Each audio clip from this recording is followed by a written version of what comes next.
সময় হচ্ছে ভোর 6টা। সিগন্যালের ট্রাফিক পুলিশ নাই এবং লালবাতি দেখে আপনিও দাঁড়িয়ে গেলেন। এই প্র্যাকটিসটা শহরবাসীর জন্য একেবারেই নতুন। হয়তো অনেকেই ট্রাফিক লাইটের সিগন্যাল ব্রেক করে চলে গেলেন কিংবা জেব্রা ক্রসিং এ গিয়ে দাঁড়ালেন। এই ধরনের কোনো ঘটনা দেখলে রাস্তায় লাগানো এই ক্যামেরা আপনার গাড়ির নাম্বার প্লেট ডিটেক্ট করে আপনার বাসার ঠিকানায় মামলার স্লিপ পাঠিয়ে দেবে। এই যে একটা অভ্যাস শহরবাসীর নতুন করে ধীরে ধীরে গড়ে উঠতেছে, এই অভ্যাসটা হওয়া খুব দরকার। কারণ ট্রাফিক সিগন্যাল না মানার প্রবণতা বা এই যন্ত্রণা আমাদেরকে অনেক বেশি রকম ভোগাচ্ছে।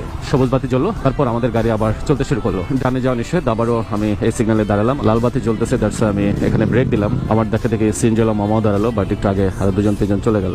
রাস্তার উপর কেউ থাকবা না থাক, কোনো ট্রাফিক থাকবা না থাক, আমাদের উচিত সিগন্যাল দেখে দাঁড়ানো। এই অভ্যাসটা যদি আমাদের তৈরি হয়, অন্তত সবাই দাঁড়িয়ে আছে, ভালো লাগলো এটা দেখে যে এখানে কেউ সিগন্যাল ব্রেক করছে না। 2, 1 and 0 সবুজ বাতি জ্বললো। আমরা সামনের দিকে এগোতে শুরু করলাম। আমার বিশ্বাস আস্তে আস্তে শহরবাসী অভ্যাসটা রপ্ত করবে এবং ট্রাফিক শৃঙ্খলা আবার স্বাভাবিক হবে।